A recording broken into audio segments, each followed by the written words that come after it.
O'Neill, Joe Dredge. Hey. Mornings on WROK.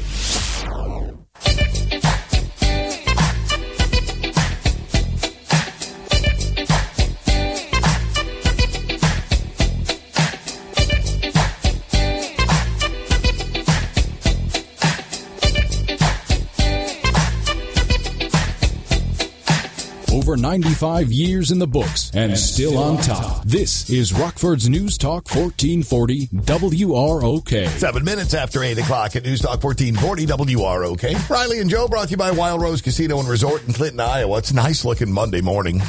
Got some sunshine going, 37 with a wind, 33. Daytime high today, 60. Looking at the same for tomorrow, 66 Wednesday, back to 60 on Thursday, 45 on Friday, Thursday and Friday.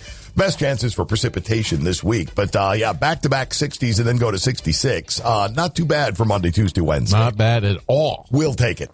We will take it. We got a cool contest going on where you could win yourself some money. Yeah. And that's our bracket challenge. Bracket challenge brought to you by Super Suds. Enter it. It's free. Just do it through the app, website. And if you win our little bracket there, if you have the best entry, you'll get a year's worth of car washes from Super Suds with their Grime Fighter package there. Keep your car clean all year. And if you get 60 out of 63, you get $10,000. You can get all of them right. It's a cool million for you right there. So fill it out, have fun, and good luck to everybody. Yeah, that's it's unlikely, but It's unlikely. I would love to see unlikely come to fruition with one of our listeners. Man, I'd love to do that. That Hit would that be insurance really- company. You did what? You did what? Yeah, I did that. We actually have to pay this year? Right. Yeah, okay. Then the talk show circuit starts. Yes, it does. Uh-huh. Then the talk show circuit starts, and you probably make a little extra money off that deal, too. Good to go. Reason I bring it up is a poll in the field this morning. Poll results sponsored by, LouisianaSharp.com.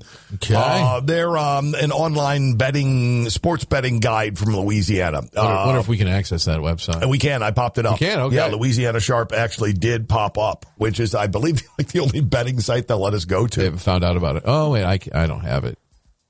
Oh, they probably let me do it because I don't abuse these things. Maybe they do. Oh, it's just Ryle going there. He's not going to bet. Let him. What about Joe? No, he's not allowed. No. We've learned our lesson with that. Don't let him do that. Oh, no, I'm allowed. Okay, I'm allowed. there you go. I think I just spelled Louisiana wrong the first time. Asking the musical question, are Americans ready for the tournament? Apparently, we really are. New poll finds 15% of basketball fans admit they are going to be slacking off at work while March Madness unfolds. 1 in 3 remote workers confess they're going to be watching the games while they do their job. Sure. And out of that 1 in 3, 2 out of the 1 in 3 say that they don't multitask very well. I'm watching basketball, guys. Watching basketball. They surveyed, 2,100 March Madness fans. LouisianaSharp.com revealed that Americans love to fill out the brackets, even if we know nothing about what we're doing. Best way to do it. 0. 47% look at win-loss records for each team. 46% say they just go with their gut and take a guess. That's how you fill out brackets. Among women, colors. Colors, sure. Let's Colors. Uh-huh. Oh, I love that orange and blue combination there. Oh, I love that. What is that? Is that a cream and a jet black? Baby blue? Let's go. All of those things. There's 5% who have the more advanced system. They choose the winners based on the team's colors or... Mascots? Yep, mascots. Yeah, that's a fun one. The odds of choosing every winner are extremely low. Would you like to know how low? 1 in... Isn't it like something times 10 to the 23rd? 1 in 9.2 quintillion. So if that's what that is... I think I'm off by... I think that's like to the 16th. Okay. Yeah, sure. All right. Yeah, that's what I was about to say then. Yeah, 1 in 9.2 quintillion of picking every winner. Okay. Forgetting the lottery, that's easy. Researchers say you have better odds of becoming a professional athlete yourself than picking a perfect NCAA tournament bracket. By far. Well, look at the amount of people who become professional athletes and haven't picked the bracket. That's not a tough one. No, it's not. And a lot more people who have tried to fill out a perfect bracket than be a professional athlete. Right. Plenty of friends at office pools will likely play for bragging rights during the tournament. Many people will be betting. More than a quarter of respondents say they're betting on this tournament. 2 out of 3 will keep those wagers under $50. 4% are going to drop more than $250 on their March Madness brackets this year. Okay. Where do you fall? For money on brackets? Yep. We're at $0 right now. Okay. Well, I know our promotion is free, of course. Our is absolutely free. I've been 0 so far. We'll probably, we might get one going here around the building. I don't see a buy-in being more than $5 for that. I've never spent more on brackets. I haven't spent too much money gambling just because it's such a crapshoot. This is the first year I haven't done this, but I had a buddy that sold squares. You know how you sell squares? Oh, sure, square pool. Yeah, it sold squares for the tournament, and usually they're about $50 or $100 a square. But you get them for every game. You get them for all 63 games of the tournament. So you usually get a hit or two out of that, but. Other than that, no, I haven't. I've never gone crazy. I also never been the guy to fill out 19 different brackets in different ways. I usually fill out 1, 2. Takes me, I don't know.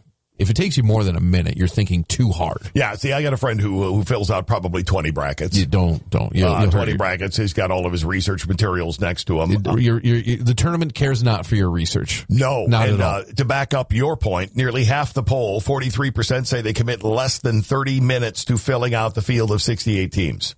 1 in 10 spends over 2 hours doing it before finalizing their bracket. No. No, you don't... These are children. You can't predict what children are going to do on a national stage. 45% of respondents think an underdog will make it all the way to the Final Four. 1 in 4 actually pencil in a Cinderella team to reach the NCAA tournament finals. Well, that's the fun to pick the Cinderella. To do. Yes. And it's fun to see your bracket go up in flames in the first weekend. Sure. Like none of this works. Big schools still went out when it comes to bracketology. Duke, Gonzaga, Auburn, Baylor.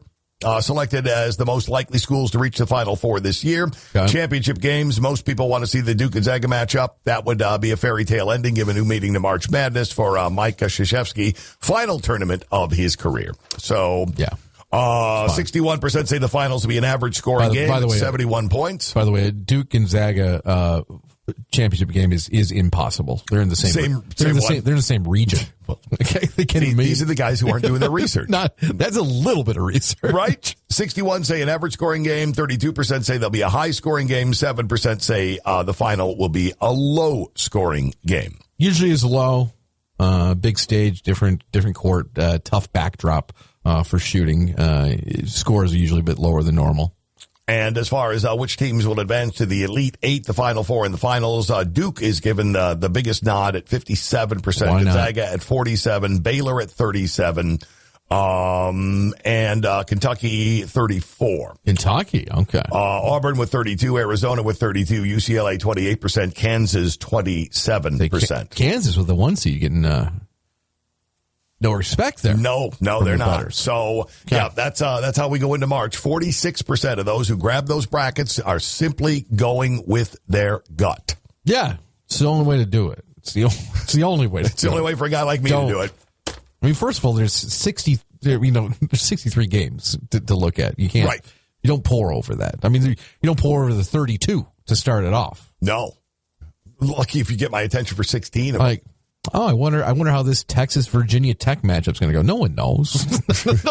No one knows. That's why they play the games. Yeah, and and conversely, going into it with that attitude should make you feel better about it. Absolutely. No one knows. You might be right. You might be right. You may have picked something right. All the pros picking it right today. They don't know either. No. Nobody does. Speaking of pros, no indictment for Texas quarterback Deshaun Watson over sexual assault claims. That comes as a bit of a surprise. Yes, it does. That's a grand jury on Friday declined to indict Texas Houston's quarterback Deshaun Watson following a police investigation sparked by lawsuits filed by 22 women who have accused him of sexual. It was a lot of women. That's a lot of sexual assault and harassment. 1 is a lot. 22 is a stunning amount. Yes. Grand jury's decision came about a year after the women first filed their suits, accusing him of exposing himself. And I don't want to get into. They're real graphic. They are. Wow.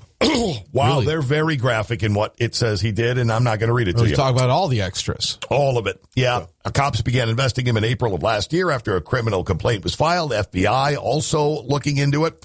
Prosecutors presented evidence and testimony to the grand jury for over 6 hours on Friday related to 9 criminal complaints. Grand jury said no. Jonas Stallings, chief of the Adult Sex Crimes and Trafficking Division with the Harris County District Attorney's Office.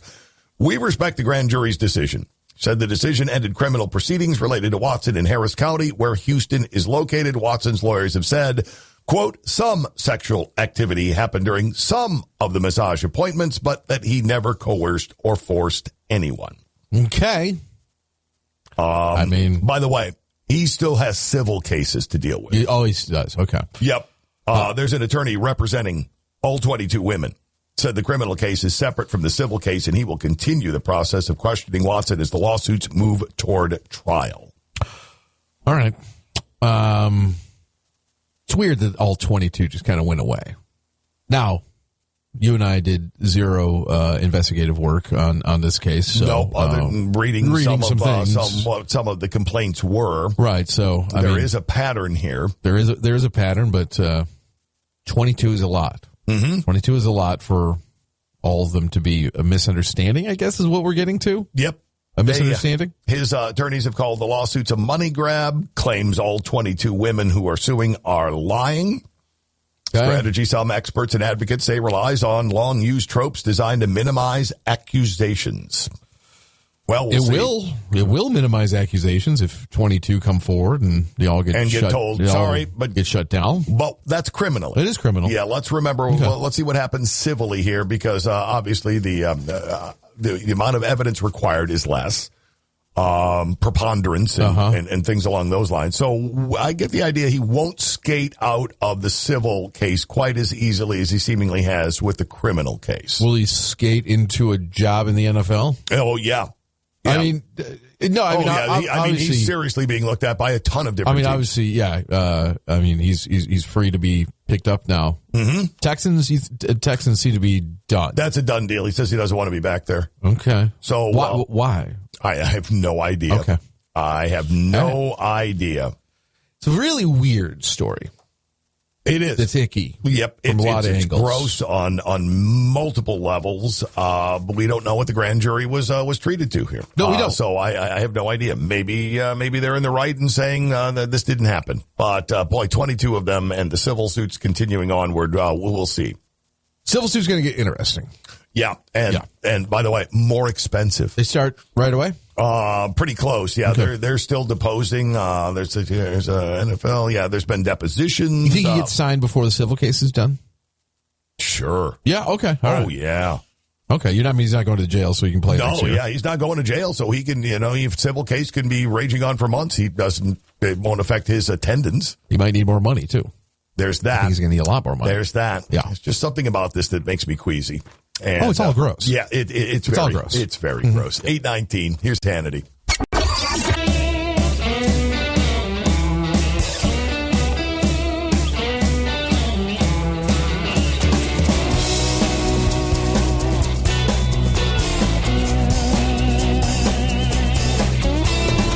Over 95 years in the books and still on top. This is Rockford's News Talk 1440 WROK. 827 News Talk 1440 WROK. Riley and Joe, Monday morning, partly cloudy and 38. Feels like it's 34, headed towards 60. News will be coming up in a couple of minutes, and then our friend Austin Berg will join us from Illinois Policy. We'll talk about the Madigan indictments. Oh, there's stuff to talk about there? He's got some stuff to share with us on that. Okay, Madigan's got some appointments next couple days. Well, I would think. Yeah, I would think. 22 of them. We talked about in the sports updates this morning the big news over the weekend because the NFL refuses to let anybody have any moment of media without them kicking the door in real quick. Tom Brady making the announcement that he apparently has discussed things with the family and not quite done playing NFL football yet. He will good for him return next season. Last time we saw Tom Brady and the Buccaneers, they were playing in the NFC divisional round, losing to the Los Angeles Rams. Brady completed a 55-yard touchdown to Mike Evans in that game. The Buccaneers lost. Many thought it was going to be the last touchdown pass ever thrown by Tom Brady. That ball went up for auction over the weekend. 23 different bids came in. Bidding started at $100,000. An unidentified person spent $518,628 for that ball, for the last touchdown thrown by Tom Brady ever. And now he's coming back next year. Your $500,000 football is it's a nice football. You know, it was used in an NFL playoff game, was thrown by Tom Brady, but it has lost significant significance over the last 24 hours. All right, this may come from a giant place of ignorance. Sure. No, it does come from a giant place of ignorance because I'm not familiar with how this big time auction stuff works. I would think that a ball that's purported to be the last ball that Tom Brady has thrown for a touchdown would come with somewhat of a proviso that should Brady rejoin the league, we might call off the deal. Something else might come into play because a lot of guys could pull that little stunt. Yes. Well, yeah, it's the last ball. I've decided to come back next week. I agree with you. There should be some sort of safety net there. I agree with you. A lot of people could be playing that stunt, especially if you got somebody in bed with an auction house or somebody else that does things like that. There's a chance you could enrich yourself greatly with that. However, pulling a fast one on the sports collectible market, I don't really care. There's not a group of people out there that I have less sympathy for than the sports collectible people out there. It's a wild scene, especially when you start talking about autographs, and it gets ugly real quick. So we're going to take these guys for a ride for a little bit. There is some speculation. It would be really cool if it happened, but the bidder was anonymous. The person who won. What if it was Brady? Sure, that bought it, or Giselle. Right. Yep. Just buy it, get it out of there, and we'll be good to go. So people go nuts. I can't believe you spent that. It's our money. One person, we're all right. One person happy. Jalen Ramsey of the Rams. He's the one that got burned on the 55-yard touchdown. He tweeted out, "Thank you. You can throw that last touchdown at somebody else now." So, he's all right with it.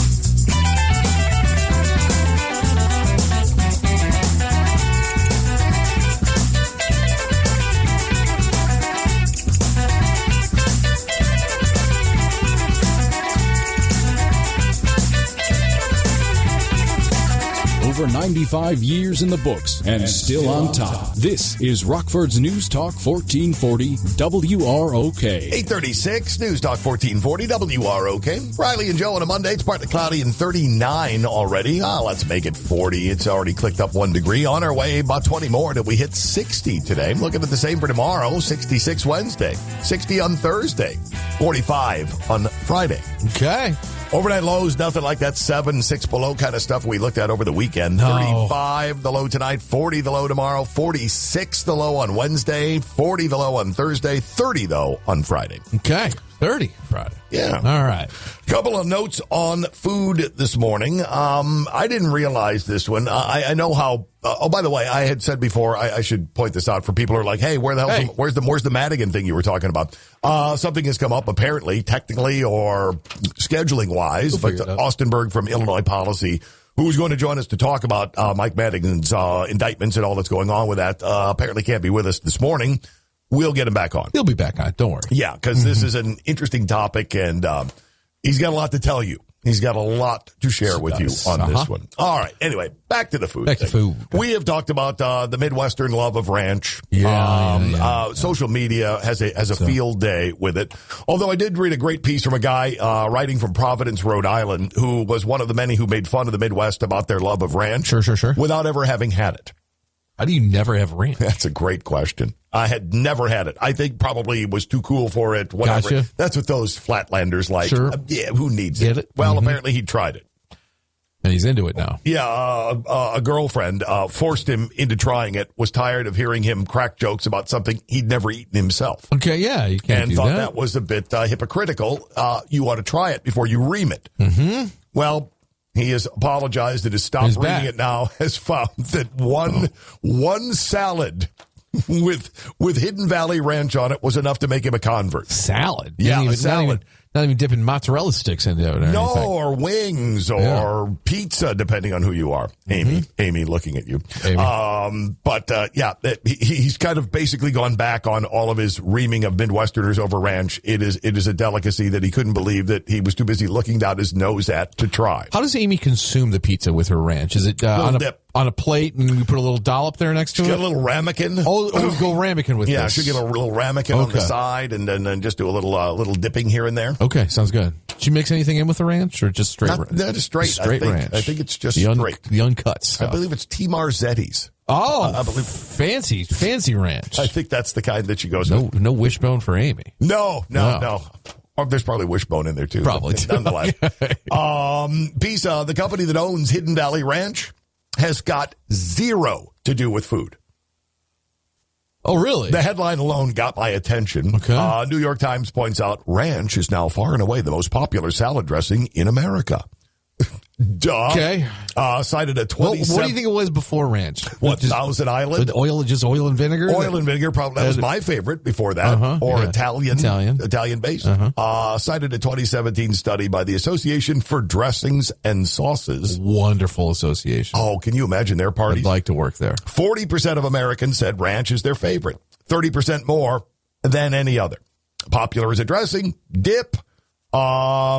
It covers so many different possibilities. The number one sauce. It is. Hidden Valley Ranch, of course, the most famous brand of pre-made ranch dressing. 97% of Americans have heard of it. Have heard of Hidden Valley Ranch. Yep. Yeah.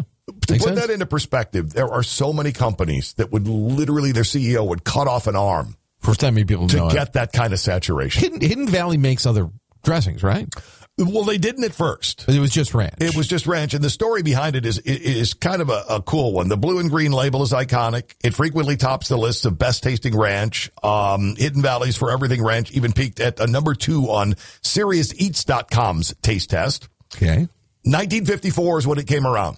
Hidden Valley Ranch is named after an actual ranch in California where the guy who owned it, a guy named Steve Henson, routinely blew away his guests with this signature salad dressing. So much so that guests always wanted to bring some home extra with them. Okay. Well, after considerable success throughout the 60s, selling ranch ingredients through the mail, he sold Hidden Valley to a huge conglomerate. Henson and his family got $8 million for Hidden Valley Ranch dressing in 1972. 72, wow. Mm-hmm. Who gave it to him? Who paid him? Who owns it? Who took it from him? With like Kraft? Nope. I said, remember, the company that owns Hidden Valley has nothing to do with food. Oh. Disney? Nope. I'm stumped. Clorox. Clorox owns? Yep. Clorox is producing your ranch? Yep. Okay. The Clorox company bought Hidden Valley Ranch from Steve Henson and his family for $8 million in 1972. By the way, to put that sale into perspective, that $8 million, according to the U.S. inflation calculator, would equal $53,808,229.67 today. Real good for salad dressing. Real good for salad dressing. Wow, dude. Dad, I knew the stuff was good, but right. Wow. Okay. That's really good. How did Clorox get wind of this? That's a great question. Cleaning product companies, especially the ones with bleach, may not be the most appetizing thing to be associated with food, but ranch as a flavor has exploded since Clorox took over Hidden Valley, flooding the market with ranch-flavored chips, crackers, taco shells, pop. Hidden Valley products earned more than $450 million in 2018. That's 56 times Clorox's initial investment in 1 year. Wow.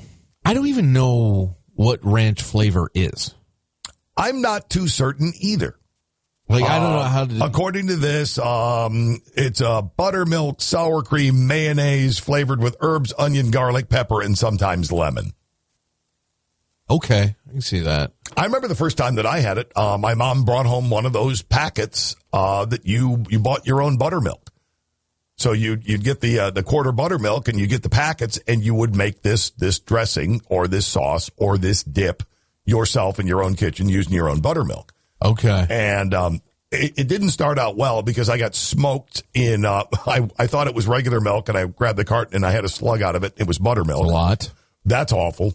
But then I remember it being one of the most delightful things I'd ever had in my life. And I remember opening up a drawer in the kitchen one time, and my mom had, it looked like, what Kool-Aid packets look like. Yeah. It looked like she had a case of Kool-Aid packets, only I looked, and it was ranch dressing packets. Oh, yeah. That, you use that in a bunch of like crock pot. Right. Stews, things like that. Yeah, there was a Good Seasons salad dressing that came out around that time as well, that they would give you the ingredients. You, I think, added your own oil and your own stuff to it. They would provide the cruet for you to serve it in, which came along with the package sitting on the store shelf. What's a cruet?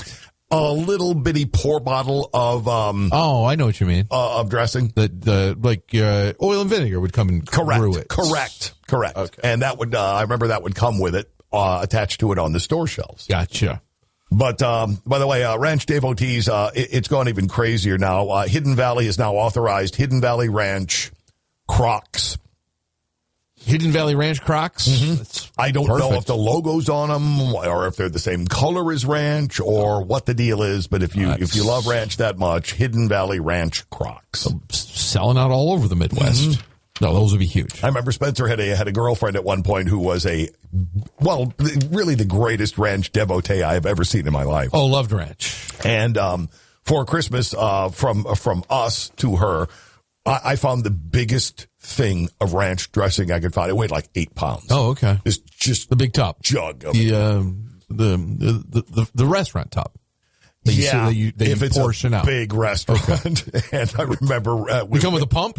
Yeah, and that was wrapped separately on the side. Okay. Amy wrapped the whole thing up, but wrapped it real tight, so there was no doubt about what it was. Good. And thought maybe we'd get an eye roll. Okay, I like ranch, but this is stupid. Uh-huh. No. Hugged it like it was a new puppy and was delighted at having it. And got through it in a couple months. I would be willing to bet. I'd be willing to bet. Okay. We did ask, what is ranch? Yes. MASH does have a little article on making your own, and it's best not to include fresh things in your ranch. You can make a delicious, refreshing ranch style dip using prime ingredients like freshly pressed garlic and lush green herbs. However, the end result probably won't have that specific traditional tang we associate with ranch dressing. For the true original, you need to avoid perishable ingredients and go for the dry and powdered versions in order to create a spice mix that will then be combined with a creamy component. They suggest garlic powder, onion powder, dried herbs, powdered pepper, and buttermilk. So nothing fresh in there. Yeah, you want to do.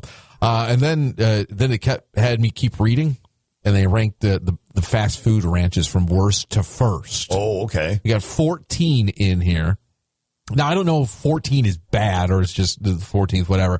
But McDonald's gets a 14th slot here. As worst ranch. Yeah, their creamy ranch sauce. Wendy's buttermilk ranch coming in at 13. Arby's ranch dipping sauce in at 12. It's interesting. I don't know if there's FDA requirements, if you start calling these things dressings or sauces or dips. I don't know if you have to have X amount of buttermilk for it to be a great question. Something. Yeah. Because it's interesting the way different places are calling, like Arby's ranch dipping sauce, then Taco Time, whatever the hell that is, has ranch dressing. Taco Time. You ever heard of Taco Time before? Never heard of Taco Time. Me neither. KFC, they were number 11. KFC's buttermilk ranch comes up with 10. Chick-fil-A's garden herb ranch sauce. I've never had their ranch. I'm sure it's delicious, just like everything else there. Burger King ranch comes in at 8. Number 7, Taco Cabana salsa ranch, another place we don't have around here. Domino's ranch comes in at 6. Your top 5 kicks off with Jimmy John's Kickin' Ranch. That must be a spicy one already or something. Apparently it does. Interesting. This sauce is made by spicy hand. Cherry peppers. All right. I didn't know about that. We'll look into that.